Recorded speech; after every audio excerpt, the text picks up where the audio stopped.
Me llamo Clara Valdés. Tengo 66 años.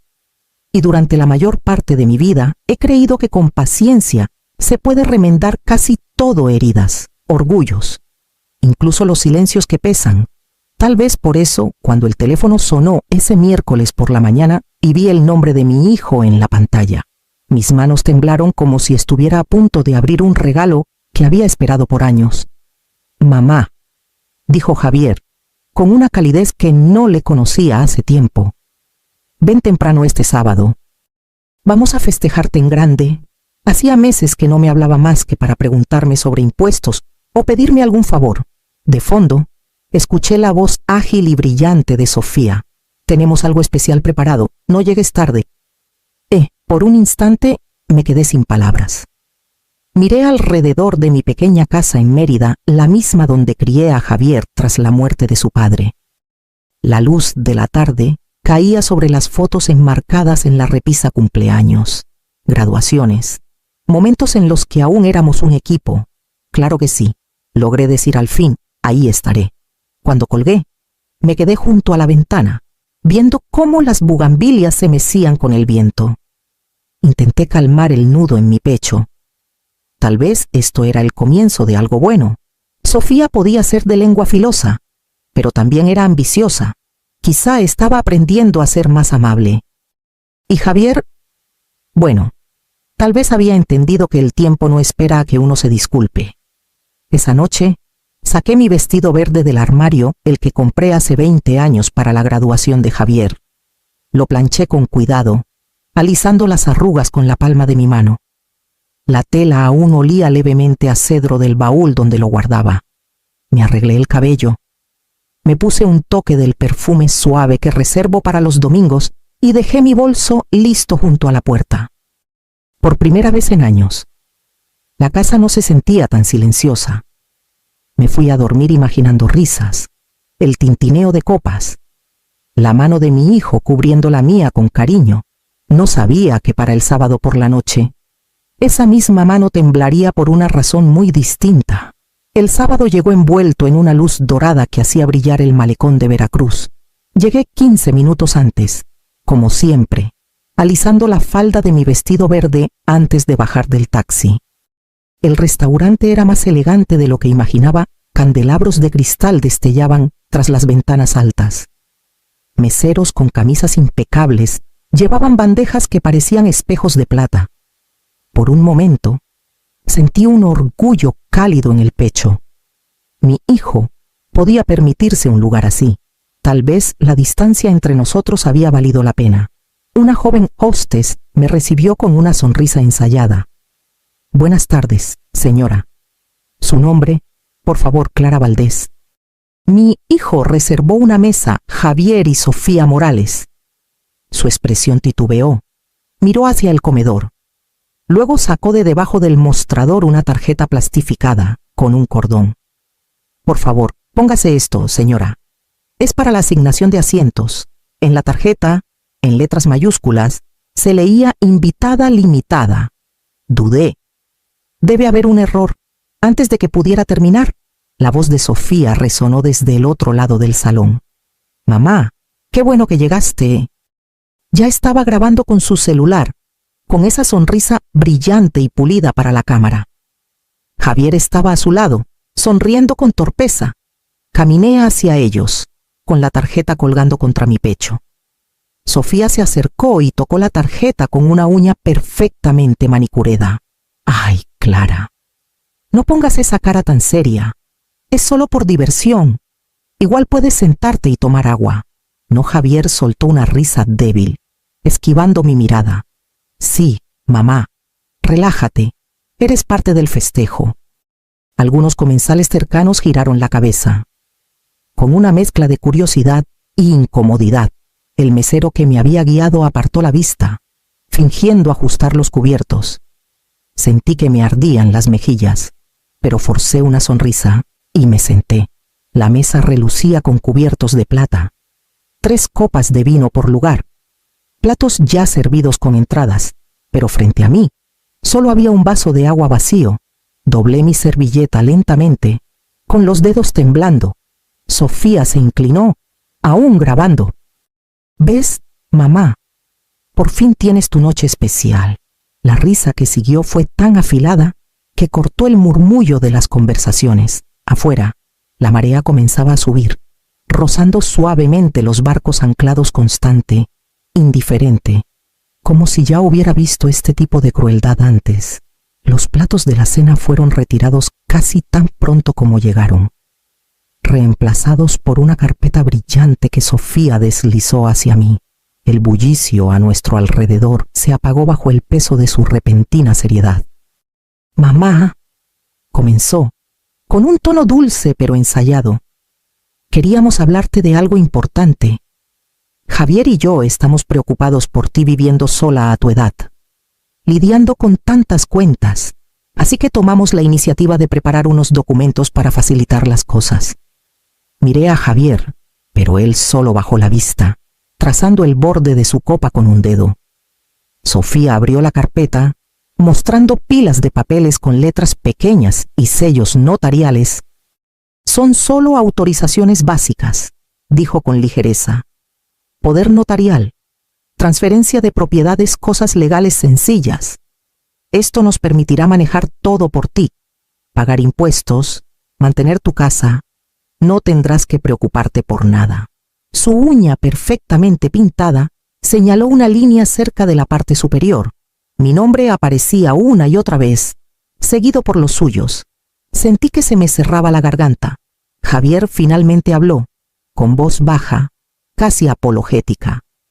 «También encontramos un lugar para jubilados en las afueras de Xalapa. Es privado, seguro, muy bonito.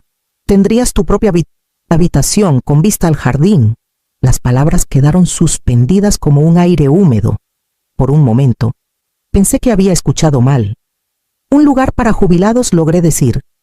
«Javier, mi casa». Él me interrumpió suavemente. «Tendrías todo lo que necesitas, mamá, pero no puedes vivir sola para siempre». Sofía sonrió con frialdad. «Exacto. Has hecho tanto por nosotros, ahora déjanos cuidarte. Solo necesitamos tu firma». Miré el bolígrafo que había colocado cuidadosamente junto a mi plato. Su peso parecía enorme. La música del restaurante se desvaneció en un zumbido bajo, y solo podía escuchar mi propio pulso. Cuando no me moví, la sonrisa de Sofía se tensó. «Si tienes problemas para entender los documentos, podemos pedir una evaluación.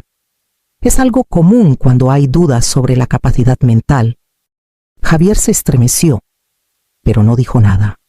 Por primera vez en años, el espacio entre nosotros se sintió definitivo. Doblé las manos en mi regazo para detener su temblor y miré los papeles. Dándome cuenta de que esto no era una cena, era un despojo silencioso disfrazado de preocupación. Las palabras de Sofía se volvieron un murmullo mientras seguía explicando los documentos, pero mis pensamientos ya estaban en otro lugar, en los años silenciosos que nadie nunca preguntó.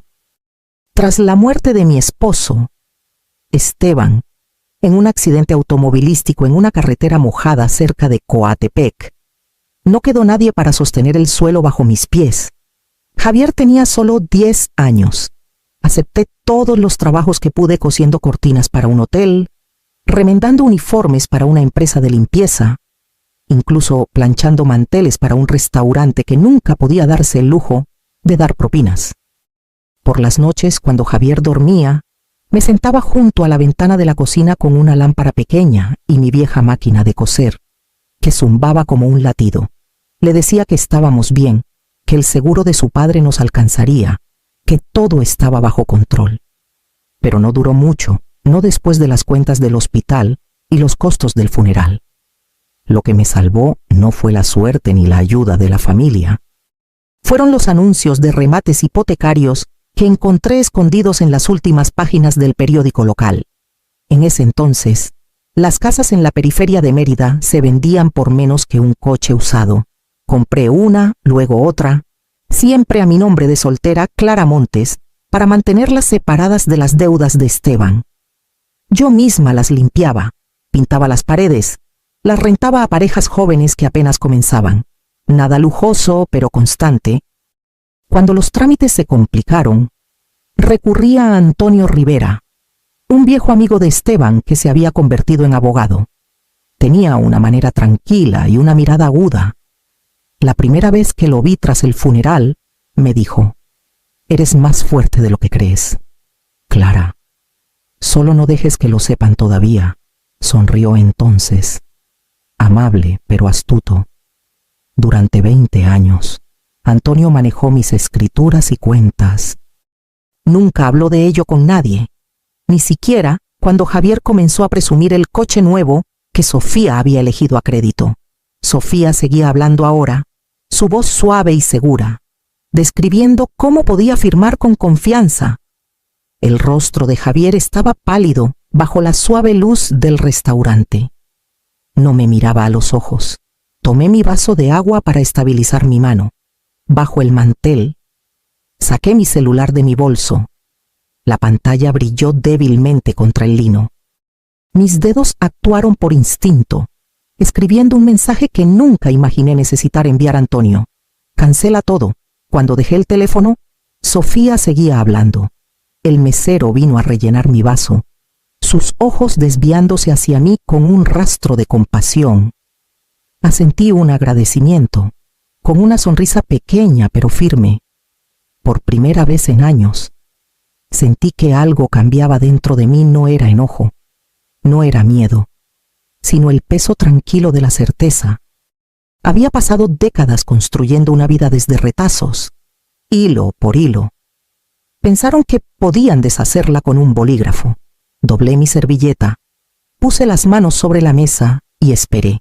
Afuera, la marea estaba cambiando. Para el postre, la confianza de Sofía se había vuelto frágil. Su risa salía demasiado rápido, sus palabras demasiado brillantes. Javier revisaba su celular cada pocos minutos, fingiendo mirar mensajes, aunque su mandíbula comenzaba a tensarse. Entonces comenzó. Un zumbido agudo, seguido de otro. La luz de su pantalla parpadeó contra la copa de vino. Su rostro palideció mientras revisaba las notificaciones, alertas bancarias, transacciones fallidas, algo sobre acceso a cuentas restringido. «¿Qué pasa?», preguntó Sofía, con voz casi susurrante. «Seguro es un error», murmuró él, tocando la pantalla con furia, pero el color se le escapó de las mejillas. Intentó con otra tarjeta. El mesero regresó un minuto después, murmurando cortésmente: «Lo siento, señor, fue rechazada». Sofía soltó una risita nerviosa. «No puede ser. Prueba con la mía». La máquina sonó de nuevo rechazada. La risa se le apagó en la garganta. Sacó otra tarjeta, luego otra. Cada vez, el sonido se repetía frío, mecánico, final, a nuestro alrededor. El restaurante zumbaba con una incomodidad silenciosa. Los comensales fingían no notar, con los tenedores en el aire. Me quedé quieta, con las manos dobladas junto al vaso de agua vacío, la tarjeta en mi pecho. Invitada limitada captó la luz por última vez. Me la quité, la puse junto a mi plato y saqué mi bolso. El murmullo de sus susurros de pánico llenó el aire mientras ponía 3 billetes doblados sobre la mesa. «Esto es por mi agua», dije suavemente. Los ojos de Sofía se alzaron, la confusión tornándose en miedo. «Me voy», añadí, levantándome de la mesa. «Parece que tienen mucho que resolver». El mesero se hizo a un lado, abriendo paso mientras caminaba hacia la puerta. Detrás de mí, las voces subían, la de Javier cortante, la de Sofía desesperada, mientras el jazz suave del restaurante seguía sonando, imperturbable ante su debacle. Afuera, el aire de la noche olía a sal y lluvia. Me enderecé el abrigo y caminé hacia la noche, calma como la marea. Por la mañana, la satisfacción de la noche anterior se había asentado en una extraña quietud. Me reuní con Antonio en un pequeño café cerca de la Plaza Grande, el mismo donde firmamos nuestra primera escritura hace casi 20 años. Llegó temprano, como siempre, con su maletín de cuero descansando ordenadamente a su lado. «Buenos días, Clara», dijo, con voz tranquila pero pesada. Has desatado una tormenta. Sonreí débilmente. No la desaté, Antonio. Solo dejé de fingir que el agua estaba quieta. Abrió una carpeta delgada, entrecerrando los ojos mientras revisaba los documentos. La empresa de Javier, Finanzas Morales, está bajo auditoría. La investigación comenzó hace semanas, pero tras las congelaciones de cuentas anoche, todo se aceleró. Han estado moviendo fondos a través de entidades fantasma. Arriesgado, mal disfrazado. Mi estómago se apretó. Y Sofía Antonio suspiró. Peor. Usó una de tus propiedades en Mérida, el dúplex de la colonia Alemán, como garantía para un préstamo que nunca planeó pagar. Lo descubrimos solo porque tu propiedad está bajo tu nombre de soltera. Esa separación te salvó. Miré la luz del sol derramándose sobre la mesa. El aroma del café tostado cortando el peso de sus palabras. Se inclinó más cerca, bajando la voz. No es solo mala gestión financiera, Clara. Es fraude de seguros. Inflaron pólizas. Presentaron reclamos falsos bajo el patrimonio de tu difunto esposo. Eso ya es terreno criminal. Por un momento, el mundo pareció inclinarse. Todos esos años de paciencia silenciosa habían llevado a esto, a encontrar a mi propia sangre enredada en un engaño que podría destruirlos. Antonio me observó de cerca. ¿Quieres presentar cargos? Negué con la cabeza lentamente. Todavía no. Asintió una vez, entendiendo más de lo que dije. Luego cerró la carpeta y susurró. Paciencia. Entonces, la verdad ya está trabajando. Afuera, las campanas de la catedral comenzaron a sonar medidas, inevitables. El viernes por la tarde, el patio de la escuela brillaba con el calor del inicio de la primavera. Los niños salían en oleadas ruidosas, con mochilas rebotando, sus risas cortando el zumbido de los autos y las chicharras.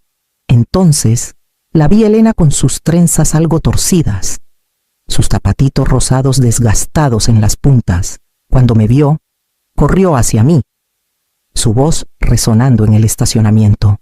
Abuela, me arrodillé mientras me abrazaba por el cuello, su pequeño cuerpo cálido contra mi pecho. Te extrañé, pequeña, susurré. Mamá dijo que ya no puedes cuidarte sola, dijo con naturalidad, sus ojos buscándome con una preocupación infantil. Por eso no te veo mucho. Sus palabras dolieron, pero solo sonreí, apartando un mechón de su frente. Ay, pequeña, a veces los grandes dicen cosas que no sienten de verdad. ¿Qué tal si hacemos galletas este fin de semana y demostramos que todavía sé manejar una cocina? Ella rió, convencida al instante. Tomé su mano y la llevé al coche. El camino de regreso a mi casa fue tranquilo, apacible. Elena tarareaba, mirando los manglares pasar, mientras yo sentía el peso de cada decisión detrás del volante. En el asiento del copiloto, dentro de mi bolso de cuero, estaban los documentos que Antonio había preparado, papeles de custodia temporal, firmados y sellados hace 2 días. Elena apoyó la cabeza contra la ventana y susurró: ojalá pudiera quedarme más tiempo contigo. Abuela, aquí todo es tranquilo. Se me hizo un nudo en la garganta, pero logré una risa suave. Entonces está decidido, dije. Te quedas el fin de semana. Mientras cruzábamos el puente hacia el lado tranquilo de la ciudad, la luz del sol se extendía sobre el río. Por primera vez en semanas, el futuro no se sentía como miedo, se sentía como propósito. Pasada la medianoche, comenzaron los golpes. Al principio, pensé que era un trueno acercándose desde el puerto, pero el ritmo era demasiado humano, enojado, desigual. Elena se movió en la habitación de huéspedes arriba, murmurando algo en sueños. Me levanté en silencio, ajustando mi bata, y me dirigí al pasillo principal. Los golpes volvieron, más fuertes. ¡Mamá! La voz de Javier se quebró a través de la puerta. ¡Abre! ¡Tenemos que hablar detrás de él! El grito agudo de Sofía resonó en la noche. ¡No puedes esconderte ahí! ¡Clara, nos arruinaste! Me quedé a unos pasos de la puerta, con el pulso firme pero frío. A través del cristal angosto, Los vi Sofía descalza, con el maquillaje corrido. Javier aferrando su celular como si fuera su salvación.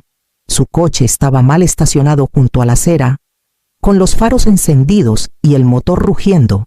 Mamá, por favor. El tono de Javier pasó de la rabia a la súplica. Congelaron todo, la casa, las cuentas, todo se fue. Dijeron que era fraude, que se detuvo cuando Sofía lo empujó a un lado, su voz quebrándose. Esto es tu culpa, tú y tus secretitos. Hablé a través de la madera, mi voz baja pero firme. Deberían irse a casa, los dos. Es tarde.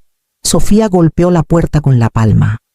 No tenemos casa. Antes de que pudiera responder, las sirenas comenzaron a sonar a lo lejos, acercándose. Había llamado a Antonio horas antes, sospechando que esto podría pasar. Su oficina ya había notificado a las autoridades locales sobre el acoso y las investigaciones en curso. Las luces azules bañaron las ventanas del porche. 2 patrullas se detuvieron, con las llantas crujiendo contra la grava. Los oficiales bajaron, con voces tranquilas pero autoritarias. Señor y señora Morales, dijo uno, tienen que alejarse de la propiedad. Hay una investigación activa. Los hombros de Javier se hundieron. Sofía se quedó inmóvil, su rabia colapsando en incredulidad. No abrí la puerta. Solo me quedé ahí, con la mano en el cerrojo, escuchando cómo sus voces se desvanecían bajo el sonido de palabras oficiales medidas, finales. Arriba, Elena dormía pacíficamente. 3 días después, el aire en Mérida se sentía más pesado, como si toda la ciudad supiera que algo se había roto. Los titulares no usaban sus nombres, pero reconocí la historia al instante: mala gestión financiera, firmas falsificadas, colaterales fraudulentos.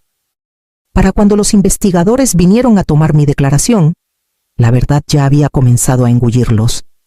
Javier llegó primero a la audiencia, con el rostro demacrado y pálido, la confianza agotada en sus ojos. No me miró. Mamá, susurró cuando nos cruzamos en el pasillo. No sabía que ella había ido tan lejos. Fue idea de Sofía, solo quería ayudar. Sofía apareció momentos después, escoltada por su abogado, con una compostura frágil pero intacta. Cuando vio a Javier, siseó. Tú también firmaste. No te atrevas a echarme la culpa. Sus palabras se mezclaron acusaciones disfrazadas de disculpas. No dije nada. El asistente del juzgado me llevó a una pequeña sala de conferencias donde di mi testimonio una vez, en voz baja, hecho por hecho. No alcé la voz ni dejé que temblara. La verdad tenía suficiente peso. Antonio estuvo cerca, silencioso como siempre, entregando los archivos que habíamos guardado bajo llave durante años.